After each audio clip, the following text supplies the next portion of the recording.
नमस्कार दोस्तों, स्वागत है आपके अपने YouTube channel AP nursing classes पे। विटामिन्स की जो क्लासेस हमारी चल रही थी, उसके अंदर हमने पहले फैट सोल्यूबल विटामिन्स डिस्कस करे।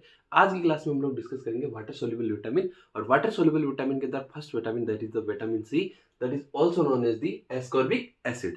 अब देखो, अगर विटामिन सी से रिलेटेड अगर हम लोग बात करें कि ये हाईली वाटर सोल्यूबल विटामिन है। सबसे पहली बात, हाईली वाटर सोल्यूबल विटामिन। पहला क्वेश्चन यहाँ पे बनता है कि वाटर सोल्यूबल के अंदर जैसे विटामिन बी कॉम्प्लेक्स और विटामिन सी, दो विटामिन आएंगे। उनके अंदर से जैसे बी1 है, बी2 है, बी3 है, बी5 है, बी7 है, बी9 है, बी12 है। तो सबसे हाईली वाटर सोल्यूबल विटामिन अगर आपसे पूछे तो that is the vitamin C. अब देखो, अगर हम लोग बात करें कि 70% जो विटामिन सी है, it is lost at the time of cooking of food.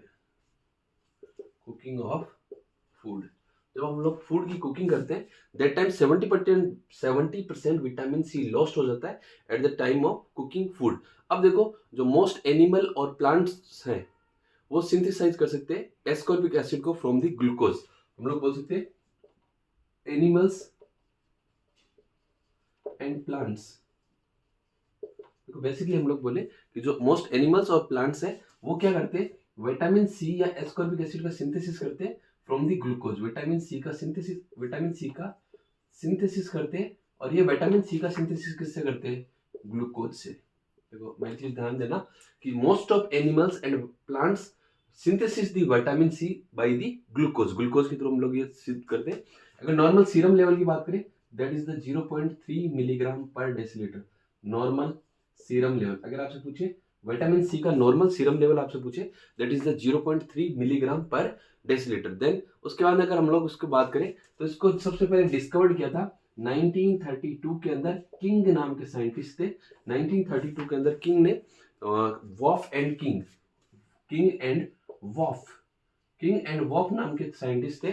उन्होंने 1932 के अंदर विटामिन सी को सबसे पहले डिस्कवर किया। अब बात करते हैं हम लोग फंक्शन की, विटामिन सी के फंक्शंस की।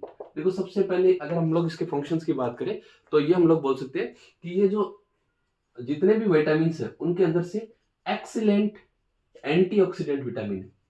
एक्सीलेंट एंटीऑक्सीडेंट विटामिन, जैसे विटामिन ए के अंदर भी हमने पढ़ा था कि एंटीऑक्सीडेंट विटामिन होता है, बट एक्सीलेंट एंटीऑक्सीडेंट विटामिन कौन सा होता है, that is the vitamin C. Then उसके अलावा हम लोग बोल सकते हैं कि ये फोलिक एसिड के मेटाबॉलिज्म में हेल्प करता है।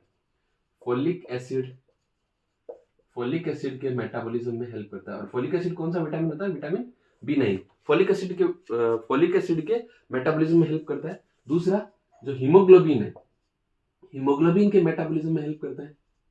फोलिक एसिड के मेटाबॉलिज्म में हेल्प करता है। दूसरा, हीमोग्लोबिन के मेटाबॉलिज्म के अंदर हेल्प करता है। दूसरा, इसका इम्यूनोलॉजिकल फंक्शन होता है, इम्यूनिटी के अंदर भी ये इंपॉर्टेंट रोल रखता है। इम्यूनोलॉजिकल फंक्शन भी होता है, इम्यूनोलॉजिकल फंक्शन भी इसको देखने को मिलता है, इम्यूनिटी के अंदर ये इंपॉर्टेंट रोल रखता है। देन उसके अलावा हम लोग बोल सकते हैं कि ये जो कनेक्टिव टिश्यूज है उनका फॉर्मेशन करता है। जो कनेक्टिव टिश्यूज के फॉर्मेशन में भी हेल्प करता है। कनेक्टिव टिश्यूज है, उन कनेक्टिव टिश्यूज के फॉर्मेशन में भी ये हेल्प करता है। देन नेक्स्ट वन फंक्शंस की अगर हम लोग बात करें, दूसरा विटामिन सी जो नॉर्मल वुंड हीलिंग है, अगर हम लोग बोल कर सकते हैं कि नॉर्मल जो वुंड हीलिंग है, वुंड हीलिंग के अंदर भी नॉर्मल वुंड हीलिंग की बात करें, नॉर्मल वुंड हीलिंग के अंदर भी विटामिन सी इंपॉर्टेंट होता है। और ये क्या करता है, नॉर्मल वुंड हीलिंग के टाइम वहां पे कनेक्टिव टिश्यूज का फॉर्मेशन करता है। नॉर्मल वुंड हीलिंग के टाइम वहां पे कनेक्टिव टिश्यूज है, उन कनेक्टिव टिश्यूज का फॉर्मेशन करता है और वुंड हीलिंग की हेल्प को प्रोसेस करता है। दूसरा, हम लोग बोल सकते हैं कि ये आयरन के अब्जॉर्प्शन के लिए हेल्पफुल होता है।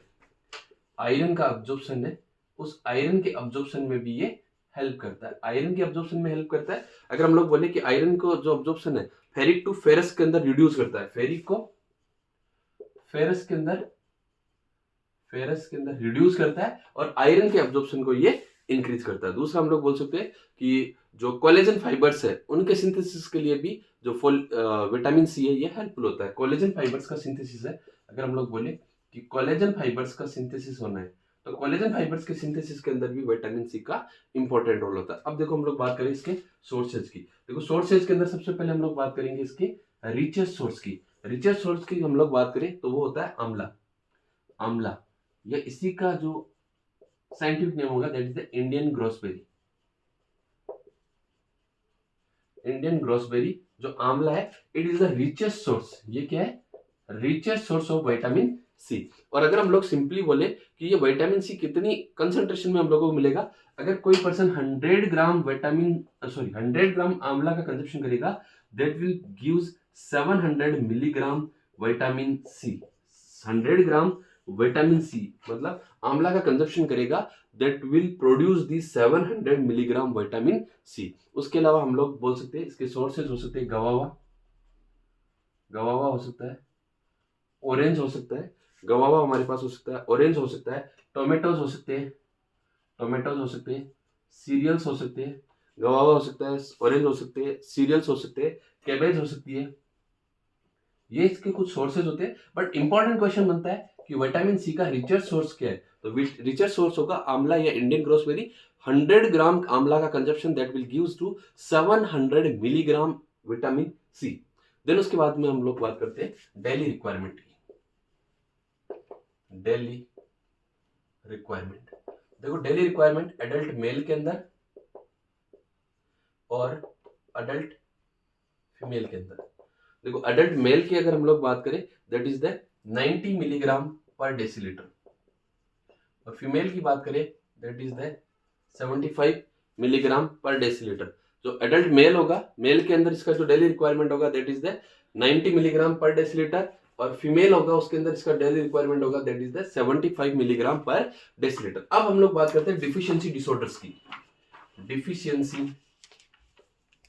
डिसऑर्डर्स, देखिए डिफिशियंसी डिसऑर्डर्स की बात करें तो इसका एडल्ट और इन्फेंट या बच्चों के अंदर, इन्फेंट के अंदर, दोनों में के अंदर क्या देखने को मिलता है, स्कर्वी। तो हम लोग बोल सकते हैं इन्फेंटाइल स्कर्वी, और बच्चों के अंदर भी क्या देखने मिलेगा, सॉरी एडल्ट के अंदर भी क्या देखने मिलेगा, स्कर्वी। एडल्ट के अंदर भी स्कर्वी देखने मिलेगा और इन्फेंट्स के अंदर भी क्या देखने मिलेगा, स्कर्वी। जो इन्फेंट्स के अंदर जो स्कर्वी होगा उसको बार्लो डिजीज भी बोलते हैं, बार्लोज डिजीज। अब देखो यहाँ पे क्या क्या फीचर्स देखने को मिलते हैं। सबसे पहले जब इन्फेंट मूव करता है, मूव के टाइम पेशेंट जो इन्फेंट है उसके अंदर आपको क्या देखने को मिलता है, पेन। उसके अलावा उसके अंदर जो लॉस ऑफ एपेटाइट देखने को मिलेगा, लॉस ऑफ एपेटाइट होगा। बोन ग्रोथ, प्रॉपर बोन की ग्रोथ की बात करें तो बोन का ग्रोथ वो क्या होगा, डिक्रीज होगा। ब्लीडिंग हो सकती है, और डिफेक्टिव फॉर्मेशन ऑफ दी जो ग्लैंड्स है, टीथ एंड गम्स, हम लोग बोल सकते हैं डिफेक्टिव फॉर्मेशन। और डिफेक्टिव फॉर्मेशन किसका होगा, टीथ एंड गम्स। ब्लीडिंग के चांस हो सकते हैं, देन स्कर्वी एडल्ट के अंदर हम लोग बात करें या एडल्ट स्कर्वी की बात करें, एडल्ट्स के अंदर अगर स्कर्वी की बात करें तो एडल्ट्स के अंदर स्कर्वी के अंदर आपको क्या देखने को मिलेगा, fever, infection, delay wound healing, fever हो सकता है, इन्फेक्शन हो सकता है, डिले वुंड हीलिंग हो सकता है, जिंजीवाइटिस हो सकता है, स्किन प्रॉब्लम्स हो सकती है। स्किन प्रॉब्लम्स हम लोगों को देखने में स्किन प्रॉब्लम्स के अंदर स्किन ड्राई हो सकती है और स्किन रफ देखने को मिल सकती है। उसके बाद में एक इंपॉर्टेंट देखने को मिलेगा दैट इज द एनीमिया। और एनीमिया अगर आपसे पूछिए कि अगर एडल्ट स्कर्वी के अंदर एनीमिया कौन सा देखने को मिलेगा, that is the microcytic hypochromic anaemia, microcytic hypochromic anaemia. और ये किसकी वजह से होगा, डिफिशियंसी ऑफ आयरन की डिफिशियंसी की वजह से पेशेंट के अंदर माइक्रोसाइटिक हाइपोक्रोमिक एनीमिया पेशेंट के अंदर देखने मिलेगा due to the less absorption या failure the absorption of vitamin C. अगर विटामिन सी का प्रॉपर अब्जॉर्प्शन नहीं होगा, या विटामिन सी की डिफिशियंसी होगी तो प्रॉपर्ली आयरन का अब्जॉर्प्शन नहीं होगा। आयरन के अब्जॉर्प्शन नहीं होगा तो पेशेंट को क्या देखने मिलेगा, एनीमिया। और that anaemia is the microcytic hypochromic anaemia. It's all about the vitamin C और एस्कॉर्बिक एसिड। अगर वीडियो अच्छा लगे तो लाइक करना, शेयर करना और चैनल को सब्सक्राइब करना। Thank you so much.